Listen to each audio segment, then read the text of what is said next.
Hello everyone, कैसे हो? I hope आप सभी बहुत ही अच्छे होंगे, मस्त होंगे, स्वस्थ होंगे। तो वेलकम है आपका मेरे चैनल पर। और आज की हमारी जो मोटिवेशनल स्टोरी है वो है दो गहरे मित्र। तो प्लीज़ वीडियो को बिना स्किप किए पूरा देखें और अगर वीडियो अच्छी लगे तो वीडियो लाइक जरूर करें और चैनल सब्सक्राइब करें। एक बार एक गाँव में दो दोस्त रहते थे। दोनों का घर भी आसपास था। बचपन से ही साथ खेलना, कूदना, हंसना, साथ स्कूल जाना, इसी तरह उनकी दिनचर्या रहती थी। इकट्ठे स्कूल में पढ़ते, शाम को आने के बाद इकट्ठे खाना खाते और इकट्ठे ही खेलते। उनके घर वाले जो थे उनमें भी काफ़ी गहरा संबंध था, जिस वजह से वो दो मित्र जो थे उनमें काफ़ी गहरी मित्रता हो गई थी। अगर एक स्कूल जाता तो तभी दूसरा जाता, अगर एक छुट्टी करता तो दूसरा भी उसी तरह छुट्टी ही कर लेता था। ऐसे ही दिन बीतते गए और दोनों दोस्त जो है बड़े होते गए। अब जैसे जैसे बड़े हुए उनमें मित्रता जो और भी गहरी होती गई। अब वो सोच रहे थे कि हम दोनों काम भी जो एक जगह इकट्ठा ही करें। काफ़ी मेल मिलाप था उनमें, कहीं जाते तो एक दूसरे के साथ ही जाते। अब जो दोनों दोस्त थे बड़े हो चुके थे, उन्होंने मिलकर सलाह बनाई कि अभी हमें कुछ काम भी करना चाहिए।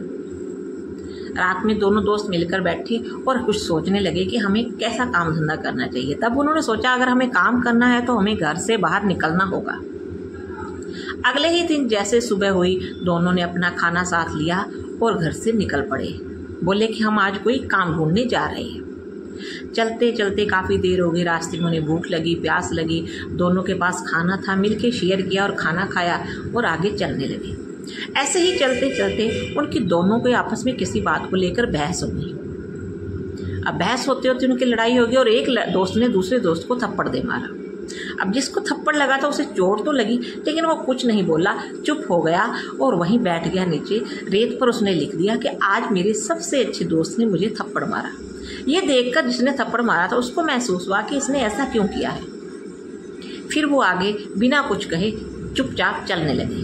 चलते चलते अब उनका मन हुआ कि हमें नहाना चाहिए। काफ़ी टाइम हो गया है चलते चलते, उनका नहाने का मन हुआ। अब कोई नहाने की जगह ढूंढने लगे। काफ़ी दूर निकलने के बाद उन्हें कुछ नहाने को दिखाई दिया जहाँ वो नहा सकते थे। अब जैसे ही नहाने लगे, अब जिसने थप्पड़ मारा था वो लड़का जो किसी तरह कीचड़ में फंस गया। जैसे ही कीचड़ में फंसा वो कीचड़ में धंस गया।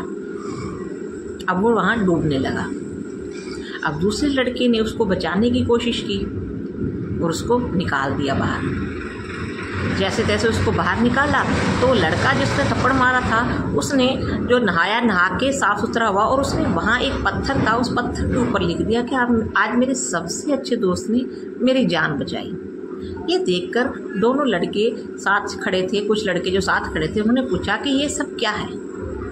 तभी जिसने लिखा था उसने बताना शुरू किया कि जब इसने मुझे थप्पड़ मारा था तब मैंने उसको उस समय रेत पर लिखा था और अब जब इसने मेरी जान बचाई है तो मैंने ये पत्थर पे लिख दिया है। तो इसका बहुत कुछ खास मतलब है, तभी मैंने ऐसा किया है।